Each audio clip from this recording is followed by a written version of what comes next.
श्रीकृष्णाय वयं नुमः।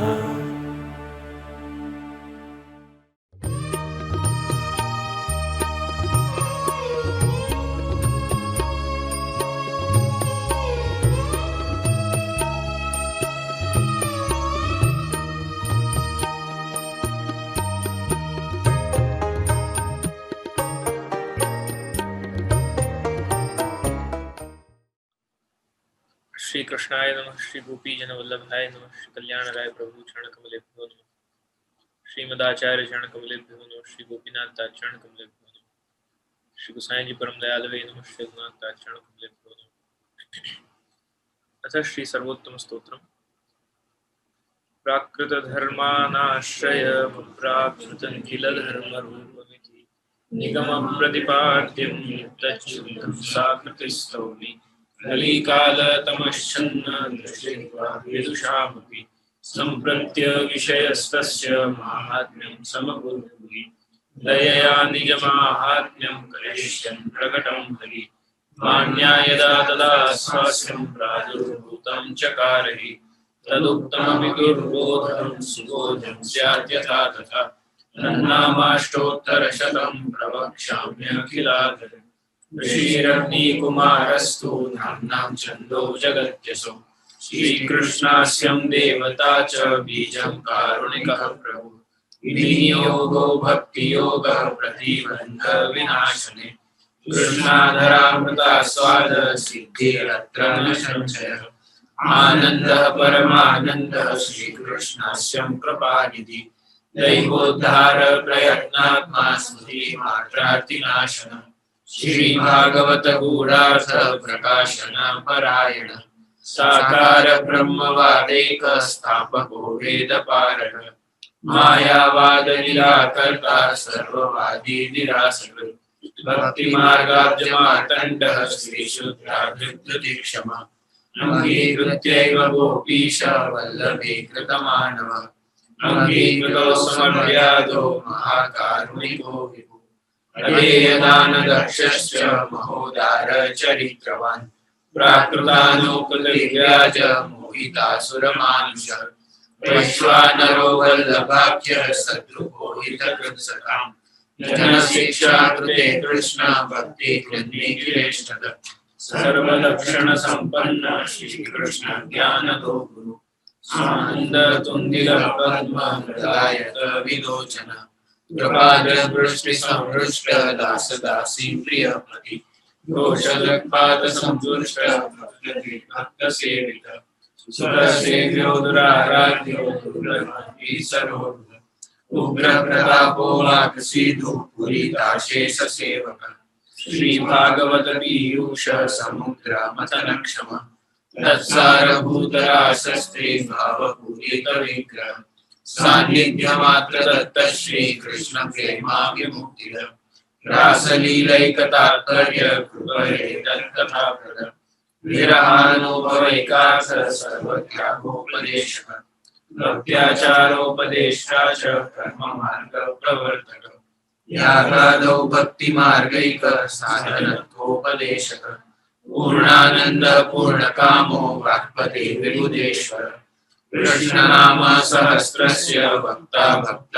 परायण भक्त्याचारोपदेशार्थ नाना वाक्य निरूपक स्वार्थोजिताखिल प्राण यस्तादृश वेष्टिता स्वदासात् कृताशेष साधन सर्वशक्ति भुवि भक्ति प्रचारैक कृते स्वान्वय कृत्पिता स्वशेषापिताशेष स्वामात्म्यं स्वयापः पतिपार लौकिकैः कदानकृत् निगूढहृदयोऽनन्य भक्तेषु ज्ञापिताशय उपासनादिमार्गादि मुग्धमोहनिवारक भक्तिमार्गे सर्वमार्ग वैलक्षण्यानुभूतिकृत् प्रदक्षिणमार्गोपदेष्टा श्रीकृष्ण हार्दवे प्रदक्षिणानिकुञ्जस्थ लीलारसस्फूरितः तत्कथाचित्तचित्तस्तद्विस्मृतान्यो व्रजप्रियः प्रियव्रजस्थिति पुष्टि लीला कर्तारः प्रियः भक्तेच्छापूरकः सर्वाज्ञातलीलोति मोहः सर्वासक्तो भक्तमात्र सक्तः पतितपावन स्वयशोकान् संहृष्ट हृदयाम्भोजविष्टर यशः पीयूषलहरी प्राधिकान्यरसवर लीलामृतरसादाधिकृताखिलशरीरभृत् गोवर्धनस्थिति उत्साहस्तल्लीला प्रेमपूरितः यज्ञभोक्ता यज्ञकर्ता चतुर्वर्ग विशारद सत्यप्रतिज्ञ स्त्रीगुणातीतो नया विशारद स्वकीर्तिवर्धनस्तत्त्वसूत्रभाष्य प्रदर्शकः मायावादाख्यतुलाग्नि ब्रह्मवाद निरूपकः अप्राकृताखिलाकल्पभूषितः सहजस्मितः त्रिलोकीभूषणं भूमि भाग्यं सहजसुन्दरम् अशेषभक्तसम्प्रार्थ्य चरणाब्जरजोधनम् इत्यानन्दनिधे प्रोक्तं नाम्नामष्टोत्तरं शतम् श्रद्धा विशुद्धबुद्धिर्यः पठत्यनुदिनं जनः सततेकमनःसिद्धिर्मुक्तां प्राप्नोत्य संशयः तदप्राप्तो वृथा मोक्षस्तदाप्तो तद्गतार्थता ततः सर्वोत्तमं स्तोत्रं जप्यं कृष्णरसार्थिभिः इति श्रीमदाग्निकुमार सर्वोत्तम स्तोत्र। नमो वाक्पतये वाचे वल्लभाचार्य रूपिणी आचार्यान्य महालक्ष्मी सरस्वती नमो नमः। पतिव्रता पतिपारलौकिकैः कदानकृत निगूढ़हृदयोऽनन्य भक्तेषु व्यापिताशयः। कल के सत्संग में पूर्व में हमने अनन्य भक्तेषु व्यापिताशयः इस नाम के संदर्भ में श्री पुरुषोत्तम दास जी के वार्ता प्रसंगों के उदाहरण द्वारा, जिसमें श्री गोसाई जी को पधरा कर आप आ रहे हैं नाव में, ठाकुर जी नाविक बने हैं, उस प्रसंग को हमने सुना। उससे पूर्व हमने छोला का प्रसंग सुना। उससे पूर्व हमने जो व्यापारी का धन लुट गया उसका प्रसंग सुना। तो ऐसे अलग अलग प्रसंगों द्वारा अनन्यता, गुरुनिष्ठा आदि प्रकारों से श्री पुरुषोत्तम दास जी के हमने जीवन चरित्र वार्ता प्रसंगों द्वारा श्री महाप्रभु जी के इस स्वरूप को चरितार्थ किया, समझा। तो यह बात उचित ही है कि आचार्य चरण आप अपने अनन्य भक्तों को ही अपना हृदय का आशय, निगूढ़ अभिप्राय जो हृदय में भाव है उनको जताते हैं, जनाते हैं। इस संदर्भ में यह भी बताना आवश्यक है कि कुछ लोग अनन्य भक्त होते हैं और कुछ लोग अर्ध भक्त होते हैं, आधे भक्त, अर्ध भक्त। अर्थात भक्त तो प्राणी मात्र होता है, कोई पितृभक्त, कोई मातृ भक्त, कोई स्त्री भक्त, कोई अपनी संतति का भक्त, कोई धन भक्त, कोई राष्ट्र भक्त, कोई रूप भक्त, कोई संगीत भक्त, कोई भोजन भक्त भी होते हैं। किसी को भोजन की ही भक्ति होती है, आजकल जिसे फूडी कहते हैं, जो अलग अलग प्रकार से केवल भोजन में ही रचे पचे रहते हैं। हर प्रकार के अलग अलग प्रांत के, देश के सबको भोजन करना पसंद हो, अलग अलग प्रकार की खाद्य पदार्थों को चाखना, खाना उससे पसंद हो, वो भोजन का भक्त है। कोई संगीत में, किसी भी प्रकार के संगीत में और कुछ मिले न मिले बस उसको संगीत चाहिए, तो संगीत का भक्त है। कोई पुत्र भक्त होता है, कोई धन के पीछे दौड़ता है, वो धन भक्त हो जाता है। कोई रूप के पीछे दौड़ता है तो वो रूप का भक्त हो जाता है। इस प्रकार जो जिसके पीछे दौड़ता है वो उसका भक्त बन जाता है। माता पिता की सेवा करते हैं वो मातृभक्त, पितृभक्त बन जाते हैं। तो इस प्रकार इन सभी भक्तों को हम अनन्य भक्त कहते हैं, जो जिस चीज को एक बार करने लगते हैं उसमें अनन्यता पूर्वक फिर उसमें रचे बचे रहते हैं। भोजन कर रहे हैं तो उसमें कोई कसर नहीं छोड़ते, सब आनंद से भोजन करते हैं, जिसे कहते हैं चकाचक खाना। तो ऐसे भोजन भक्त ऐसे होते हैं। राष्ट्र भक्त होते हैं, वो राष्ट्र के पीछे कुर्बान हो जाते हैं, राष्ट्र के लिए अपना सर्वस्व समर्पण कर देते हैं। ये अनन्य भक्त है। ऐसे अनन्य भक्त बाह्य रूप से गुरु भक्ति एवं ईश्वर भक्ति का प्रदर्शन मात्र तो करते हैं, परंतु हृदय से लौकिक विषयों के भक्त ही होते हैं।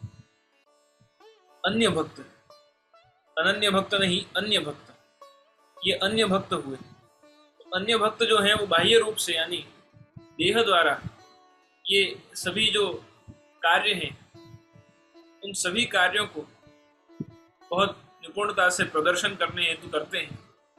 हृदय से लौकिक विषयों के ही भक्त होते हैं। कुछ भी कर लें, चाहे वो भोजन के पीछे दौड़ लें, किसी भी वस्तु का वो अपने जीवन में धन के पीछे, रूप के पीछे, स्त्री के पीछे, मातृभक्ति, पितृभक्ति, ये सभी जो लोक स्थित जो बातें हैं सारी, सभी में वो दैहिक कर्मों द्वारा समर्पण करते हैं, मानसिक रूप से भी अधिकांश रूप में करते हैं, परंतु कहीं ना कहीं यहाँ लौकिक विषयों के ही भक्त रह जाते हैं, लौकिक विषयों से बाहर नहीं निकल पाते। ऐसे लोगों पर न तो प्रभु कृपा ही होती है और न गुरु कृपा ही होती है। अर्ध भक्त पहले अन्य भक्त हुए, जो अन्य प्रकार के भगवान की भक्ति से भिन्न भक्तियां जिस प्रकार से करते हैं वो अन्य भक्त हुए। और अर्ध भक्त ये दूसरा प्रकार बताया। अर्ध भक्त उन्हें कहते हैं कि जिन्होंने अपनी भक्ति या भक्ति का बंटवारा कर दिया। कुछ अंशों में वो ईश्वर और गुरु की भक्ति करते हैं और कुछ अंशों में वो पूर्वोक्त लौकिक विषयों की भक्ति करने वाले लोग होते हैं। यानी थोड़ा समय तो गुरु और हरि की भक्ति करते हैं और थोड़ा समय ये सभी अन्य विषय जो पूर्व अन्य भक्ति के बताए उन सभी विषयों में पड़े हैं। तो ये अर्ध भक्त हुए, आधा पैर दूध में और आधा पैर दही में जिसे कहते हैं। इस प्रकार दोनों ही मार्ग पर चलते हैं, वो अर्ध भक्त हैं। ये वे भक्त होते हैं जो अर्ध ज्ञानी हैं और अर्ध विरक्त हो सके हों। ऐसे भक्तजन पूर्व की अपेक्षा तो कुछ श्रेष्ठ हैं। यानी जो पहले के अन्य भक्त हैं जिनमें केवल विषय आसक्ति ही है, जो केवल विषयों के ही भक्त हैं, विषयानंद के ही भक्त हैं, उनसे कुछ तो ये अच्छे हैं जो अर्ध भक्त हैं, कुछ तो उनसे विलक्षण है और कुछ अच्छे हैं उनसे, उनमें थोड़ी तो श्रेष्ठता है क्योंकि थोड़ा ही सही भगवत भजन तो कर रहे हैं। तो अर्ध ज्ञान और अर्ध विरक्ति यानी थोड़ी बहुत विरक्ति भी है, थोड़ा बहुत भक्ति भाव मन में है इसलिए भगवान का भी भजन कर लेते हैं, और पूर्ण ज्ञान नहीं है पर जितना मालूम है उतना भज लेते हैं भगवान को। तो यहाँ कुछ न करने से बेहतर कुछ तो कर रहे हैं, इसलिए वो पूर्वोक्त जो प्रकार बताए अन्य भक्त के, उससे तो ये श्रेष्ठ हैं।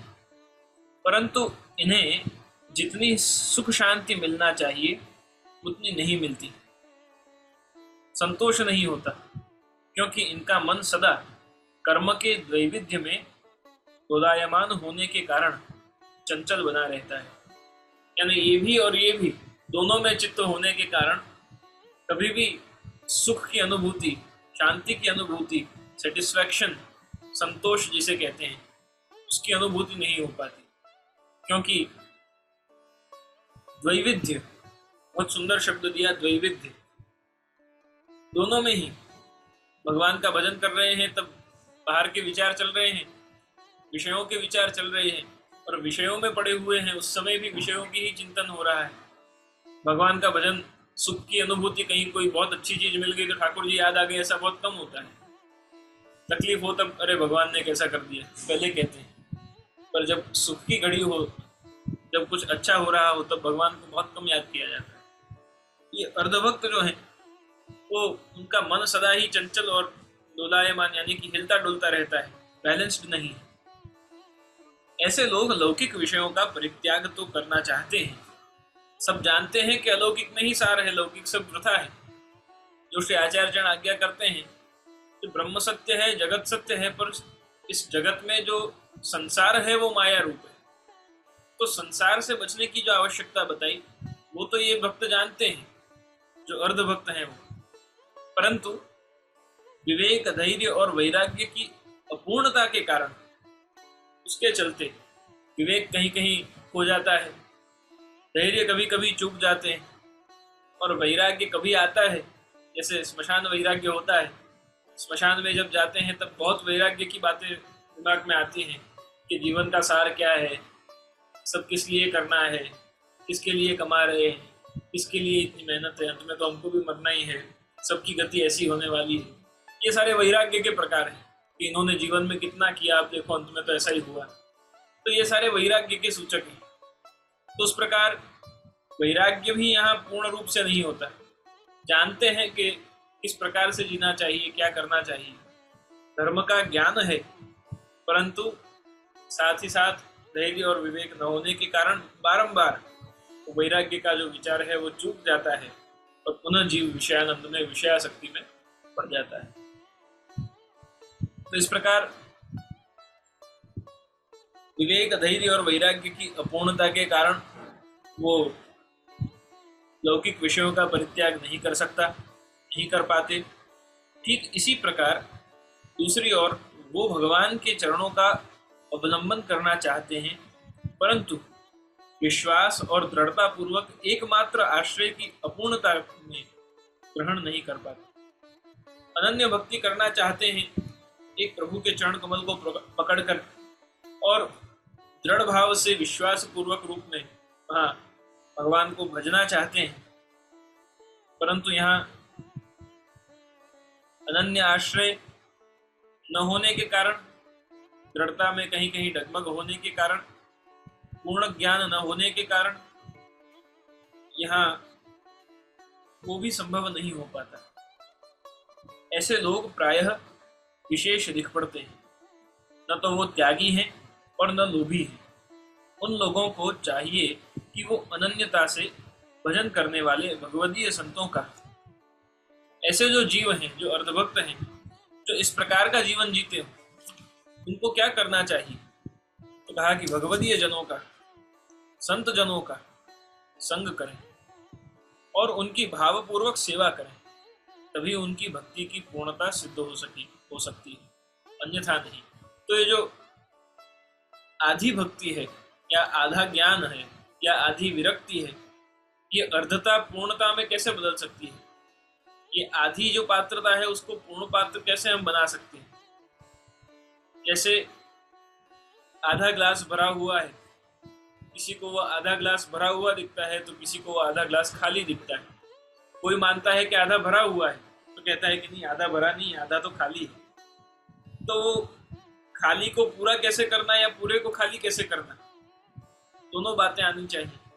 कि जहाँ जो आधा भरा हुआ है, अगर उस आधे की हमको आवश्यकता नहीं है, वो विषयानंद है अगर, और उसका हमें परित्याग करने की आवश्यकता है, और उस पात्र में भगवद रस भरना है, तो पहले जो अंदर भरा हुआ है उसे खाली करना पड़ेगा। नहीं तो दूध में पानी मिलने पर फिर उसको अलग नहीं किया जा सकता। तो ऐसे दूध में और दही में दोनों में पाँव न रखते हुए, अर्धभक्त न बनते हुए, पहले विषयों का त्याग हो, फिर भजनानंद की प्राप्ति हो। तो इस प्रकार आधे पात्र को खाली करके और उसे शुद्ध करना है, या जो रस आधा है, जिस रस में हम प्रवेश कर चुके हैं, भक्ति रस किसी में आधा है पर आधा ज्ञान बाकी है, तो उस आधे खाली पात्र को भरना है। तो कहाँ किसको खाली करना है और किसको भरना है, तो स्वतंत्र रूप से निर्णय लेने का विषय है। तो संघ के द्वारा, भगवदीय जन, संत जन, गुरुजनों के संग द्वारा, उनकी भावपूर्वक सेवा द्वारा ये जो अर्धता है वो पूर्णता में परिवर्तित हो सकती है। सत्संग द्वारा ही ये संभव है कि ज्ञान की पूर्णता हो, विरक्ति की दशा हो। ये संग द्वारा ही संभव हो सकता है। अनन्य भक्त वो होते हैं, अनन्य भक्त वो होते हैं जिनका एकमात्र अपने इष्ट देव में ही भक्ति होती है। वो न तो दूसरे देव की पूजा ही करते हैं और न निंदा ही करते हैं। यानी ऐसा नहीं कि भाई एक देव की पूजा कर रहे हैं दूसरे की निंदा करने लगे। अनन्य भक्त उसका नाम है कि एक वरु गोपी जन वल्लभ नहीं स्वामी बीजो रे, एक गोपी जन वल्लभ का वर्ण अवश्य किया, पर इसका मतलब ये नहीं कि दूसरे की निंदा करना प्रारंभ कर दी। तो अनन्य भक्त वो हैं कि जो अपने इष्ट की, अपने आराध्य की, अपने माथे विराजते सेव्य स्वरूप की पूर्ण भावेन एकमात्र अनन्यता पूर्वक उनकी ही सेवा। गोवल्लभ गोवर्धन वल्लभ श्री वल्लभ गुण गिने न जाए, ये सब एक ही स्वरूप, सब हमारे देव भी ये हैं, बालक भी ये हैं, हमारे सखा भी ये हैं, सभी प्रकार की भक्तियों द्वारा जो उनको ही भजे, अन्य किसी की अपेक्षा न करते हुए, उनकी निंदा न करते हुए, जो अपने इष्ट को अनन्यता से भजे, वो अनन्य भक्त है। वो तो एकमात्र अपने गुरु गोविंद की स्नेहमयी भक्ति और कथा में ही निमग्न रहते हैं। उनका भरण पोषण एवं संरक्षण दोनों ही कार्य का भार स्वयं भगवान ही करते हैं। ऐसा भगवान ने अर्जुन के प्रति श्रीमद् भगवद गीता के 9वें अध्याय के 22वें श्लोक में आप भगवान स्वयं आज्ञा करते हैं, अनन्याश्चिन्तयन्तो मां ये जनाः पर्युपासते तेषां नित्याभियुक्तानां योगक्षेमं वहाम्यहम्। जो वैष्णवजन, जो भक्त अनन्यता से, अनन्य भाव से चिंतन करते हुए, मेरा चिंतन करते हुए, भगवान का चिंतन करते हुए अपने देवों को, कुल देवों का परित्याग कर केवल कृष्ण रूप में मेरी सेवा करते हैं, उन कृष्ण सेवा के नित्य योगी, यानी जो कृष्ण सेवा को अपना नित्य योग बना लेते हैं, नित्य उसका आचरण करते हैं, अपनी जीवन शैली की परिपाटी बना लेते हैं, ऐसे कृष्ण सेवा योगियों को, ऐसे वैष्णवों का योगक्षेम यानी उनका वेलनेस और उनकी सभी प्रकार की व्याधि दुविधाओं को आप स्वयं भगवान ही उसका संरक्षण करते हैं। ऐसे वैष्णव का योगक्षेम मैं स्वयं ढोता हूं, मैं स्वयं उस भार का वहन करता हूं। अप्राप्त वस्तु की प्राप्ति करना योग है और प्राप्त वस्तु का संरक्षण करना क्षेम है। जो अप्राप्य है, जिसे जीव पाना चाहता है, तो भक्त किसे पाना चाहता है? जो अनन्य चित्त से भगवान को भज रहा है, उसके लिए भगवान पाना ही सर्वश्रेष्ठ है। प्रभु प्राप्त हो जाए, प्रभु की भक्ति प्राप्त हो जाए, उससे विशिष्ट भक्ति मार्गीय वैष्णव को और क्या चाहिए। तो ऐसे जो भक्त हैं, जो योग करना चाहते हैं, यानी कि जो मुझसे जुड़ना चाहते हैं अर्जुन, उनके योग का भी मैं परिपूर्ण उनके योग को करता हूँ, उनका संबंध मुझसे स्थापित होता है, और फिर जो मुझसे वो मिल गए हैं ऐसे मेरे साथ के उनके संबंध का संरक्षण भी।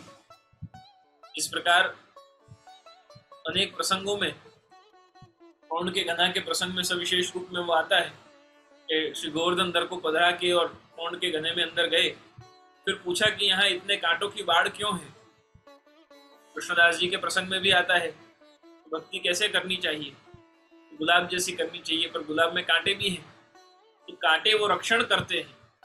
पौंड के घने में जो कांटों की बाढ़ है वो रक्षण करती है किसका? तो जो सौम्य भाव, जो कोमल भाव, भक्ति का, सेवा का, स्नेह का, भाव का, जो उस पुष्प रूपी है, गुलाब जैसा है, उसके संरक्षण के लिए। तो इस प्रकार जो संबंध भगवान प्राप्त कराते हैं, उसका संरक्षण भी आप, क्षेम का भी वहन स्वयं करते हैं। इस संदर्भ में जगन्नाथपुरी का प्रसंग है आगे, उसका कल के सत्संग में चिंतन करते हुए, सूरदास जी के पद का चिंतन करते हुए कल के सत्संग में हम आगे बढ़ेंगे। तो ये श्री आचार्य चरण का नाम, जिसमें आपके हृदय के अभिप्राय कौन जान सकता है, कैसे भक्त जान सकते हैं, उस भक्ति की अवस्था तक जीव कैसे पहुंच सकता है, इस महाप्रभु के हृदय के जो निगूढ़ भाव हैं, जो रहस्य हैं, जो अभिप्राय हैं, जो लीला संबंधी आपके हृदय के भाव हैं, उनको कौन जान सके। श्री आचार्य चरण के ग्रंथों को सर्वप्रथम तो हमारे लिए यही सुलभ बन जाए, श्री आचार्य चरण कृपा करें कि जो दुर्बोध हम हैं वो सुबोध बन जाएं। कैसे बन सकेंगे? श्री महाप्रभु जी के ग्रंथों को, उनकी संगति को कोई केवल पाठ करता है, कोई उसके शब्दार्थ निकालता है, कोई उसके भावार्थ निकालता है। हम श्री महाप्रभु से ये विनती करते हैं कि आपकी कृपा से ये तीनों वस्तु तो प्राप्त हो जाएंगी, परंतु गूढ़ार्थ हमें प्राप्त नहीं हो सकता। जब तक आप कृपा न करें, आप अपने हृदय के अभिप्राय आपने किस प्रकार से, किस विचार से इस ग्रंथ को प्रकट किया, आपके हृदय में उस समय कौन सी भगवत लीला चल रही थी, ये सारी बात श्री महाप्रभु के अलावा कौन बता सकता है। तो ये अभिप्राय श्री आचार्य चरण को आप कृपा करें और ये आपके हृदय के अभिप्राय हमें बताएं। इस भाव से आज के सत्संग को विराम देते हैं। कल पुनः आपके इसी नाम का चिंतन करते हुए अनन्य भक्तेषु ज्ञापिताशयः, अनन्य भक्तों को आप अपने हृदय के भावों का ज्ञापन करते हैं, स्वरूप का चिंतन करें। दृढ़ेन चरणन केरो भरोसो, दृढ़ेन चरणन केरो, श्री वल्लभ नख चंद्र छटा बिना, सब जग माज अंधेरो भरोसो, दृढ़ेन चरणन केरो, साधन और नहीं आकली में, जासो होत ही वे, सूर कहा कहे द्विविधा धरो, बिना मोल को चेरो भरोसो, दृढ़ेन चरणन केरो, दृढ़ेन चरणन केरो भरोसो, दृढ़ेन चरणन केरो। श्री वल्लभाजी की जय, श्री साईं जी परम दयाल की, श्री यदुनाथ जी